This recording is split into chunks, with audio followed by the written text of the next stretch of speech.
Good morning. Glad to be with you. Glad to have you with us, as we always are, and find out what's going on in your world, which is a chaotic mess at the moment. I understand that. And let me ask you a very generic question. I think I've asked this of you many times, but I've been kind of perusing the news and looking for little bright spots. Are you seeing any bright spots in your world? I wish things could be a bit brighter. Yes. But I think that the biggest issue right now is we just don't know where in this process we are. And I think that's frustrating a lot of people, because the testing is still very limited, and we've talked about this week after week. Sure. We keep hoping that the next week we'll have broader testing available and to be able to get a better sense of things. But we're still kind of shrouded a bit as far as where things are.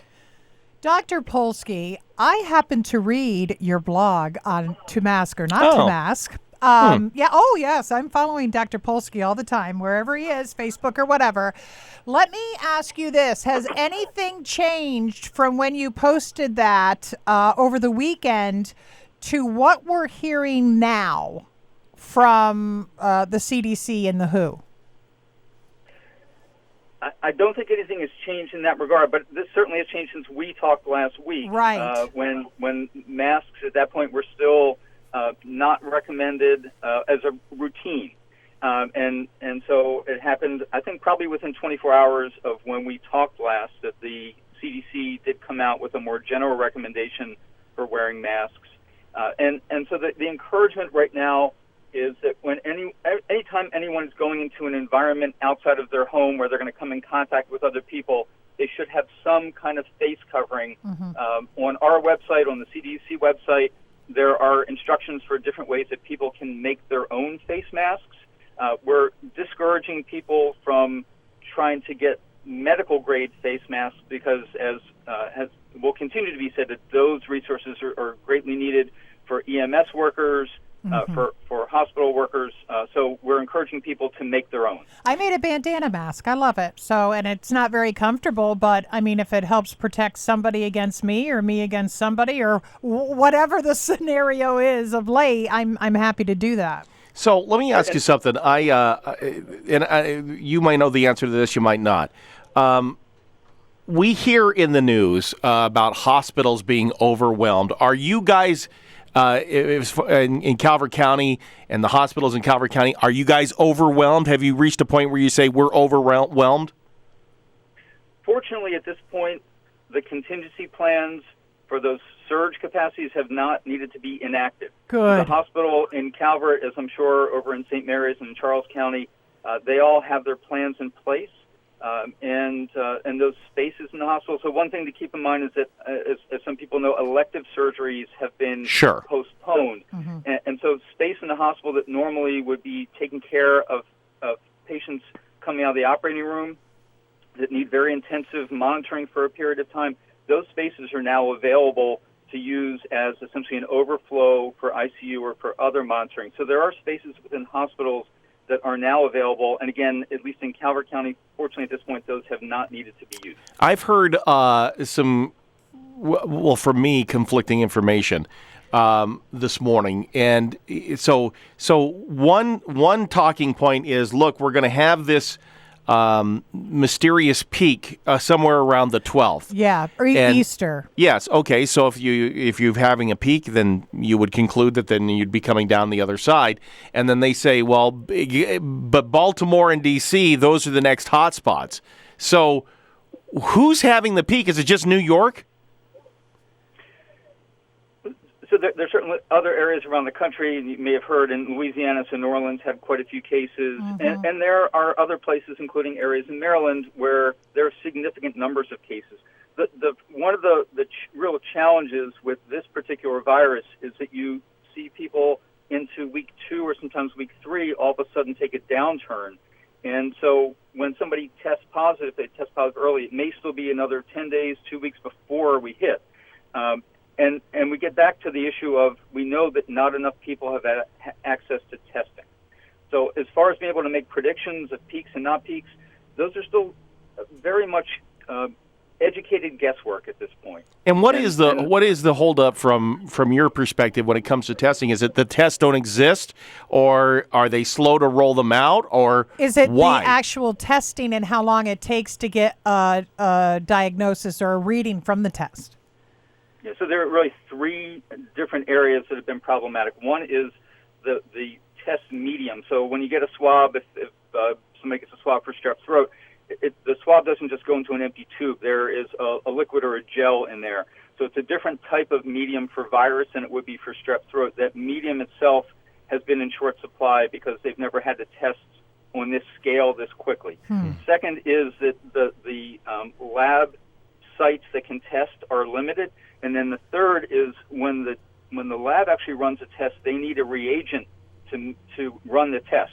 It doesn't just get run sort of in a vacuum. Right. Okay. And so that reagent has also been in limited supply. So it's been both on the obtaining the specimen side with the medium, and then on the laboratory side with the availability of space. So we've seen people that it's taken 12 days to get the results back after they get swabbed. Wow. So they're already done sometimes after that. I mean, if after 12 days, I would They think. might be on the backside of the illness.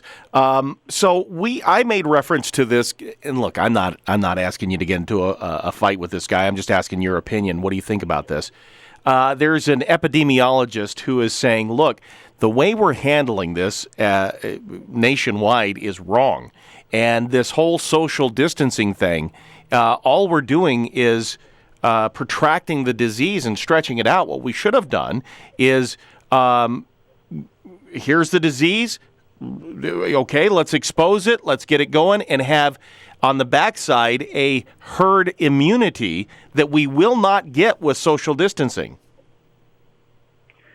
So I will say that on all sides of this debate, and there are not just two sides, there are lots of sides to this debate, these are very intelligent people who've devoted their careers to trying to best handle outbreaks, and they all mean really well, and they're coming to different conclusions. And this is how science works. The frustration is that this isn't just a hypothetical. We now have a real case, and you can only pick one way to go. You can't try this and try that and try something else. And I've tried not to get caught up in are we doing the best thing? Are we doing the second best thing? Are we doing the third best thing? We've, as a society, as a state, we've committed to a certain path, and what we all need to do at this point is to try to make that decision as successful as possible. That's why I don't believe in science.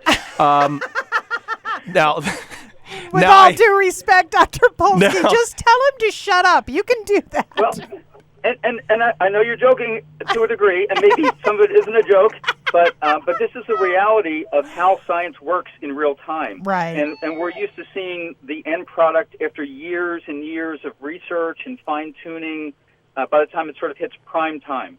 This is a situation where you don't have the luxury of trying, having certain experimenters do it this way and certain experimenters do it that way, and then after a couple of years say, oh, this is the best path, and now we can all move ahead.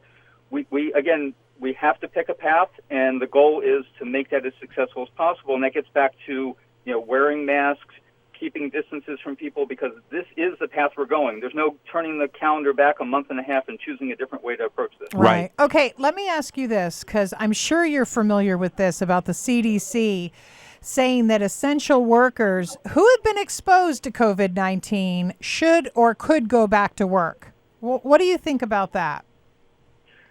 I think that's the most realistic choice to make. There are going to be, well, there already have been lots of people who've been exposed unknowingly, and so taking those more universal precautions are appropriate. But if you have a facility, whether it's a nursing facility, whether it's a hospital, and you have, let's just say, 25% of their workforce who's been exposed, right? If you take them out, you have to shut entire units down, and then you leave people vulnerable to all sorts of other complications. So if you shut an ICU down because they had a patient there that they didn't realize right away had coronavirus, and all their nurses got exposed. If you shut down that ICU, that means if somebody has a heart attack, they have a stroke, there's no ICU available for them. So there are consequences beyond just coronavirus. So a guy called the other day, and he asked me a question, and I thought it was kind of an interesting question. He said, it's okay. I was listening to your show this morning, and I was standing there in the bathroom shaving, and I thought to myself, wait, maybe I should be growing a beard, because as I shave, I'm removing layers of skin, removing layers of epidermis, and I'm exposing it underneath, and then if I touch my face, then I'm transferring the virus. Maybe I should be growing a beard.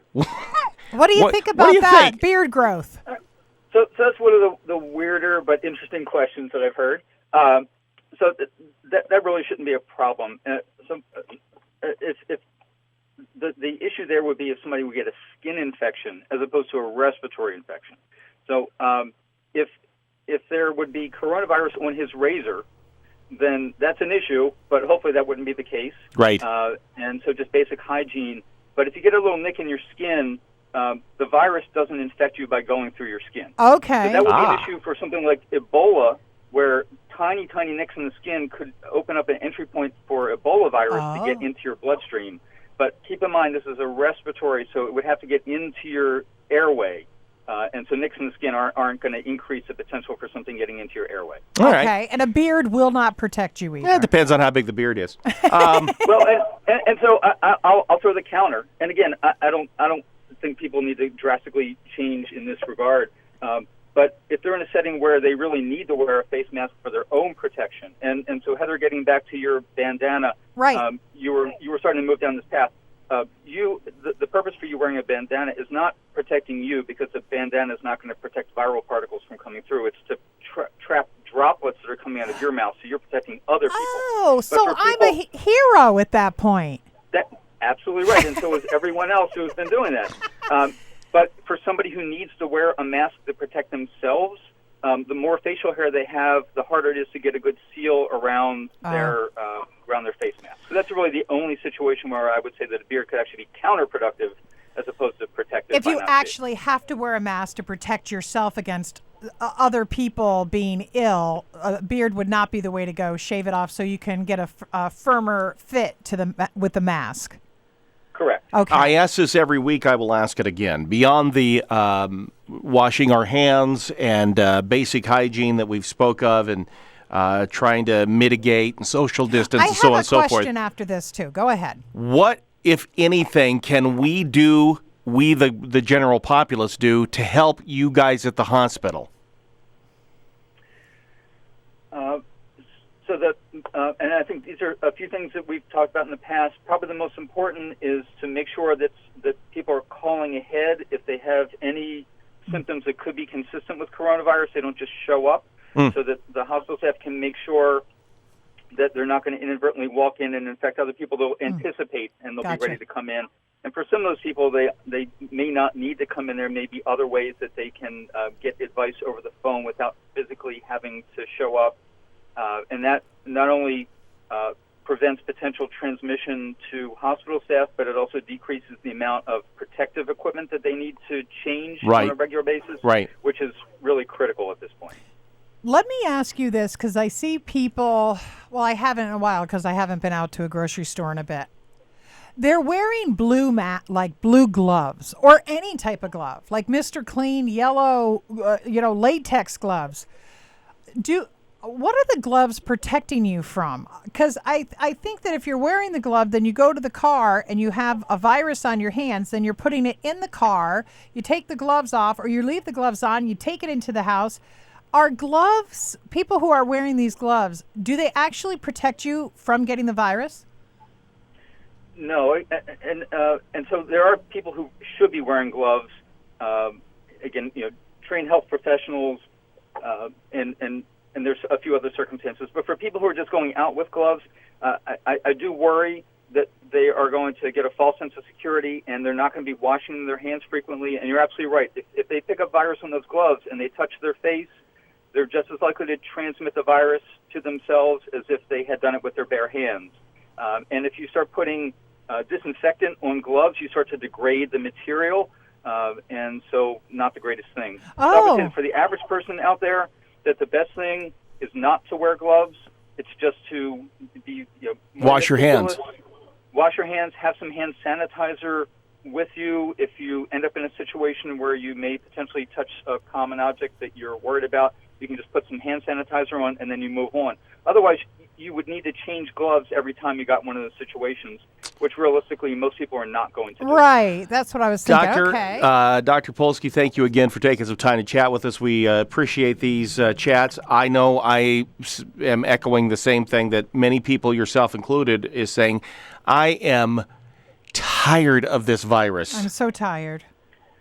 Ain't we all? Yeah. And so the latest post that we just put up on our sites today is, again, re-emphasizing the importance of staying apart during the holidays, celebrate with people within your household, and celebrate virtually with other people. Because, again, my big concern is not necessarily what's going to happen around whatever date you said, the 10th or the 12th of this month, but if people pass virus around over this holiday weekend, we're going to start seeing cases pop up a week, 2 weeks from now, and then this is going to extend all of these lockdowns and curfews. So this is the weekend where people can really, really make a difference to try to free us from all these restrictions. All right. Thank you, sir. Thank you so much, Dr. Polsky, and stay healthy, and thanks for all you and the folks there at the Calvert County Health Department are doing. It is our pleasure, and the two of you keep up the great work, and I hope you stay healthy as well. Thank you. Take care. All right. Well, there you go. I know one of these times we're going to talk, and he's going to go, man, it's all good. I know. I'm waiting for that day. I am so waiting for that day. But he had mentioned Easter. It was either last week or the week before. This is not the weekend to get together. This is not the weekend to get together with family and have them come in, and it just isn't, because he's right. Because then there's going to be more cases, in 2 weeks, and it's just going to be, we're going to start it all over again. So, all right, ham and potatoes and hang out with the family that's in your home. Let's get a check of the weather, see what's going on.